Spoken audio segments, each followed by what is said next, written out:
Hey, ladies and gentlemen, welcome back. Welcome back to Star Citizen. As always, ladies and gentlemen, thank you so much for joining me for another Star Citizen video.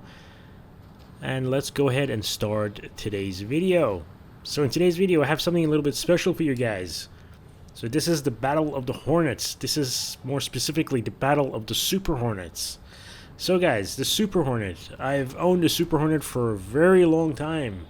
Very long time, and it's one of my most popular, one of my most favorite fighter ships in Star Citizen. I think it was the favorite ship of a lot of people in Star Citizen, people who like to do PvP, people who like to do bounty hunting. But recently, I think it was a couple of years ago, they came out with the F7CM Super Hornet Heartseeker.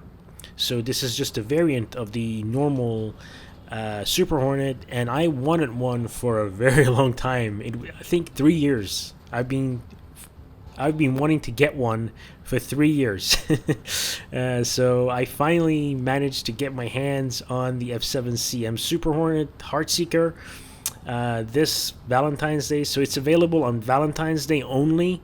So it's only available once every year, and that's the reason why I was never able to pick one up. And I was finally able to pick a Heartseeker, Super Hornet Heartseeker up. So what I did was I got an upgrade for my base Super Hornet, and there was a deal. I think it was only $5, just $5, an upgrade from the normal Super Hornet to the Super Hornet Heartseeker. So in today's video, we'll be going through the details of the Super Hornet and the Super Hornet Heartseeker. And is it worth $5? Is it worth spending $5 to upgrade from the Super Hornet to the Super Hornet Heartseeker? Well, it depends. Do you like the paint job? If you do like the paint job, or if you don't care about the paint job, then the short answer is yes. The Super Hornet Heartseeker is definitely an upgrade over the normal Super Hornet. I like the paint scheme. I like the colors and the nose art that's on the Heartseeker. I like the more predominantly red stripes, the anvil red stripes that you can see on the Carrack Expedition paint job as well. So this is like an anvil thing, red and white. I like it. I really like this paint job. That's why I was looking for the Heartseeker. I was trying to get one, and I finally have one. But there's also a difference in loadout as well, and that's what we're going to discuss in this video. So in short, for those of you who who are just watching this video to see is if it's worth it to upgrade your Super Hornet to a Heartseeker, yes, it's worth it. If it's $5 like it was this year, it is absolutely worth it. It is absolutely worth it. It is a better Super Hornet with better components. Now, of course, as I said, we'll dive deeper into that, and I'll tell you guys what the differences are exactly. So this is the normal Super Hornet. This is the normal Super Hornet. Now, you may or may not know the Hornet lineup of ships from Anvil were the premier, the Star Citizen fighter ships. So there are a number of different Hornets. So the ones that are available in game is the F7C single seat fighter. There's the F7CR, the tracker, which I also have, and then there's the F7CS, which is the Ghost, the stealth variant, which I also have, and of course I have the Super Hornet and the Heartseeker as well. So that's why we're doing a head-to-head comparison for you guys here in this video. So, is it worth it? Yes, it's absolutely worth it to upgrade from a Super Hornet to a Heartseeker. Now, you guys might be wondering, so Spectre, tell us what is the difference? Well, you guys can clearly see the differences yourself here. So, the Heartseeker has 3 fixed size 3 guns. So, 1 on the nose and 1 on each wing, and then there is this big, old, huge size 4 gun on the top as well. So the Super Hornet, the differences between the Super Hornet and the regular Hornets is that the Super Hornet is the most closest to the most mil spec of Hornets in game. So the Super Hornet is the closest military variant. It's the closest you'll get to a militarized or military Hornet in game. The Super Hornet is supposed to be. Now the Heartseeker, as I said, has 3 fixed size 3 laser cannons. These are the bearing. I'm not sure exactly what number this is. I think this is the M4, something like that. And then it also has the size 4 on the top. Now you can easily get this yourself. You can easily buy, if you have a normal Super Hornet, right, and you want to make it like this, you can change the loadout yourself very easily. So each of these weapons, these size 3 laser cannons, cost you about 20,000 Alpha UEC, and you can buy them in New Babbage at the Center Mass Weapon Shop at New Babbage. But the size 4 can also be purchased there. This is, I think, the M7 laser cannon. Can also be purchased, and that'll cost you 40,000 Alpha UEC. So not a lot, but then again, it isn't cheap as well. So that's 100,000 Alpha UEC just to convert the guns. Now, of course, the paint job you will not be able to purchase in game. This is a very unique paint job specifically to this model of ship. Now, what are some of the other differences between the two ships? So, both ships have the exact same amount of components: coolers, shields, power plants, and quantum drives. Now, the only difference between the two in terms of components is in the coolers and the shields. So the Super Hornet on my left has military size 1 grade C shields and coolers. So grade C, military class, grade C shields and coolers. The Heartseeker has military grade size Bs. So just 1 grade better than the Super Hornet. So the only differences in terms of components is that the Heartseeker has a grade B military class coolers and shields. That's all. That is all. Of course, the A is the best, which isn't on either variant of the ship.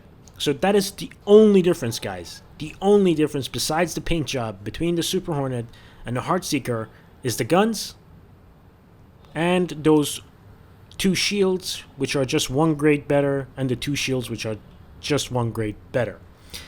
Now, can you feel it? Can a pilot feel the difference between the two ships? Absolutely not. In terms of the components and how good the components perform. So, is the shields on this so much better than the shield on the Super Hornet? Absolutely not.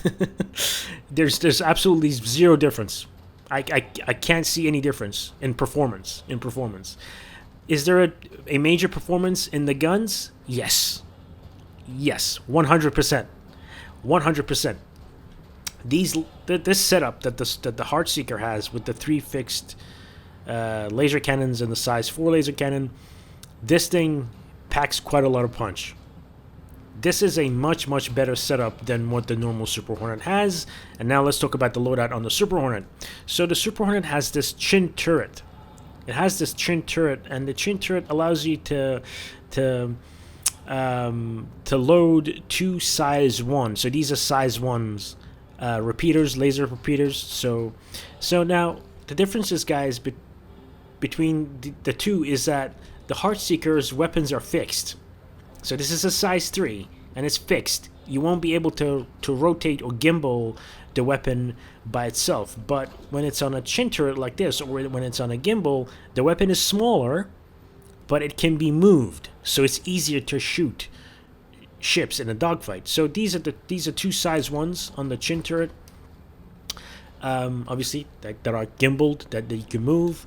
And then here you have another size 2 gun instead of the size 3. So this is a size 2 GT215 Gatling gun. Again, on this side as well, on this wing as well, size 2 GT215 Gatling gun. And on the top, on the mount, instead of having a single size 4, this guy has 2 size 2s, 2 size 2 laser repeaters. Now, there are benefits to each loadout. So if you're flying with this loadout, as I said, your weapons are mostly going to be fixed. Of course, the size 4 can still turn and can still be gimbaled, but that's mostly for fixed. So you get more firepower, you get more punch from the guns, but you're stuck with a fixed loadout. Okay, on this one, it's set up for you in a way that you can gimbal all your weapons, and then use the auto gimbal to where the ship's computer, ballistics computer, if you just put the target within the reticle, there's a reticle showing up when you gimbal your weapons. If you just put it in that reticle, the guns will pretty much automatically aim at the ship that you want to shoot at. So that way it's easier to shoot. It is easier to land hits with the guns on the base Super Hornet. Now, I would definitely recommend, if you do buy a Super Hornet, that you definitely change the 2 Gatling guns, because they've ruined ballistic guns, guys. But that's for a different video. That's for a different topic. They've ruined, CIG have ruined ballistic weapons. There's no point in having ballistic weapons on your ships because they run out of ammo so quickly. These things will deplete their ammunition stock, the ammunition magazines, so quickly that it's not really worth it. So just swap them out for what's pretty much the same thing that's on there, the 2 Badger repeaters. Just put 2 Badger repeaters on the wings, and you'll have a full laser loadout that doesn't need reloading, obviously. But it does have a cooldown period. Anyway, so Heartseeker has more punch, has more firepower with the setup that it has now. The base Super Hornet is better for auto gimbal situations where you want to auto gimbal in a fight. Now, normally, if this was last year or the year before, I would almost always go for the gimbals. And they work perfectly, but somehow they don't work as well now. So for now, it's better just to go with the fixed loadout.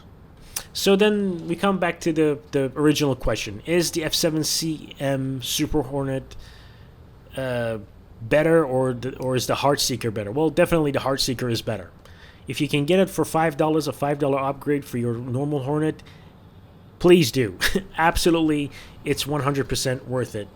It's worth it. It is better. The loadouts are better. The components are slightly better, as I said, in the shields and the coolers. But the weapons are definitely better.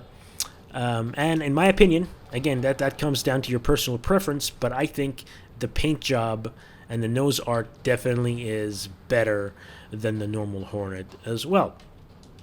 So then, what do I generally think about the Super Hornets? So what about somebody who doesn't have a Hornet? So far I've been talking about people who own a Hornet and want to upgrade to a Heartseeker. So what happens if you don't have a Hornet? Should you buy either the Super Hornet Heartseeker or the base Super Hornet now? Well, if this was, as I said, if this was 2 years ago, I would say definitely. I would say 100% the Super Hornet is one of the best fighters in game, but not so much anymore, guys. So if you ask me, should I buy a Super Hornet Heartseeker or Super Hornet right now? I would say no. I would just say no, because the Super Hornet isn't performing as it used to, 2, 3, 4 years ago. The Super Hornets are, as I said, are supposed to be the closest mil-spec Hornets or fighters that you can have in Star Citizen, right? But they don't feel like that anymore. Before, they used to be tanky. They used to be strong. They used to be like really, really strong, really, really tough to fight in. I mean, these are supposed to be medium fighters, right? This is supposed to be a medium fighter. This is not a light fighter. This is not a Gladius. This is not a Buccaneer. This is not a 325A. This is not a Hornet. This is a Super Hornet. This is supposed to be a medium fighter, right? So they don't perform as they should, in my opinion. Now, armor isn't in game yet, but the Super Hornets and the Hornets in general are supposed to be more armored than the other fighters out there. So take it for what it's worth, but I don't recommend you guys purchasing a Super Hornet yet, right? But if you want to purchase it just to keep it so you can have it later on when it does get better, when armor is introduced in the game and the ship does to start to perform more like a medium fighter than what it is now, okay, then go ahead. But I don't recommend you guys buying a Super Hornet now, because it's just, they don't perform as well as they should. Right? They don't perform as well as they should. A Gladius could definitely, in a PvP one-on-one engagement, could definitely beat a Super Hornet, which wouldn't have been the case 2 years ago, 3 years ago, right? Wouldn't be the case, because this thing is supposed to be a medium fighter. It is supposed to be a heavy, tanky medium fighter. It just doesn't feel like that now. It just doesn't feel like that now. So the Super Hornet gets a second seat. So I'm not sure if you guys knew this. So let's go ahead and get inside the second seat. So the normal Hornets are single seat. This thing is a dual seat ship. So what can you do from the rear seat? So the rear seat can control and operate the turret, the bolt turret at the back. So the Super Hornet is a slightly longer, slightly taller than a normal base Hornet, which we'll look at later on as well in another video. So this is the second seat. This is the rear seat for the Rio or the gunner. Now, the reason why I say don't buy this ship is because there are better ships out there. There are better medium ships out there. For example, the Scorpius. The Scorpius is coming, guys. The Scorpius is going to be a much better ship than the Super Hornet, in my opinion. And that's just an unfortunate side effect of, power creep. As games, develop things, as time goes on, they will develop better and better, stronger and stronger things. And, stuff that they designed earlier tends to get, forgotten and tends to get left behind. So, in my opinion, the Scorpius is a better Hornet in every single way. Unless, of course, armor comes in and then this thing is heavily armored, then things will change. So that is that, ladies and gentlemen. This has been the Super Hornet face-off, the head-to-head comparison between the Super Hornet Heartseeker and the normal Super Hornet. So I hope you guys enjoyed this. If you have any questions with regard to the Super Hornets and the Super Hornet Heartseeker, please don't hesitate to leave them down in the comment section below. I do read the comment sections for a couple of days after each video that I post. I look for your comments. If you do have a comment, if you do have a question, go ahead and let me know. I'm just gonna go ahead and get inside the Heartseeker for you guys. I'm gonna turn it on, hover, raise the landing gear just so you guys can see it. This thing can also carry 2 missiles as well. I forgot to mention that. So you can carry, the missiles are here. They're equipped in this compartment here. This thing folds out. It has 2 missiles in each compartment, 2 size 2 missiles. Or you can swap that out for 2 size 3s or 16 size 1 missiles. So there's that as well. Let's go ahead and get inside the Heartseeker. So I finally have a Heartseeker. As I said, I've been waiting for 3 years for this thing, and it's finally here. So, all right. So one benefit of flying medium fighters compared to a light fighter is that the medium fighters have a little bit more range. So the Super Hornet has quite a bit more quantum fuel than the normal Hornet. So there's that too. So in a Super Hornet, you can go from Microtech to Hurston with no problems. You can fly straight to Hurston from Microtech with no problem. But if in something like a Gladius, you have to stop in one of the rest stops in between to refuel. So without further ado, let's go ahead and start the engines.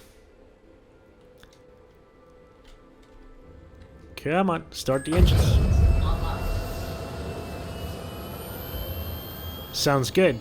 Now the interior cockpit of the Heartseeker seems a little bit more refined. To me, it looks like it's being worked on more than the normal Super Hornet. Like you guys can see, the glass has a little bit more wear and tear. Some of the MFDs work better. Some of the MFDs have covers that the normal Super Hornet doesn't. Let's go ahead and give you guys a better look on the outside. I'm not sure what if you guys agree, but I think the red and the white stripes and the nose art make the Heartseeker look much better than the base regular Super Hornet. Super Hornet. I was just thinking, do you guys think that the normal Super Hornet, the color has been changed? I think it has. If you have a look at the engine cowlings where the engines are, and the rear wing, that's all gray now. I'm not sure if you guys can see what I'm saying. Like, if you have a look, that's great. That wasn't like that before. I think they've changed the color patterns on the Super Hornet.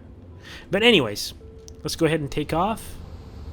So you can retract the landing gear and the wings swing forward. So the wings swing forward. Yeah. So this is the Heartseeker, guys. This is the Heartseeker. This is that over there is the normal Super Hornet. As I said, it's very difficult to recommend to anyone to purchase a Super Hornet now, since, you know, obviously there are better ships. You know, the Scorpius coming in, and here are the missiles. Here are the missiles. So in terms of missiles, I think they're exactly the same as the Super Hornet, the Heartseeker is. In terms of the Super Hornet's flight characteristics, it's very similar to the. In fact, it's identical to the normal Super Hornet. Both are okay, I guess, in atmosphere and in space. Although they're not the most maneuverable of fighters. You know, something like a Gladius or an Anvil Arrow will be much better if you're looking for a dogfighter. This is, as I said, more of a medium fighter. Not a heavy fighter, but more leaning towards heavy. In atmosphere, they fly pretty good, as I said. Pretty good. Range is really nice on the Super Hornet, as I said, as well. So yeah, ladies and gentlemen, thank you so much for watching this video on the Super Hornet Heartseeker and the normal base Super Hornet. If you guys, as I said, if you have any questions, leave them down below. Thank you so much for watching, and I'll see you guys next time. Until then, take care, and bye-bye.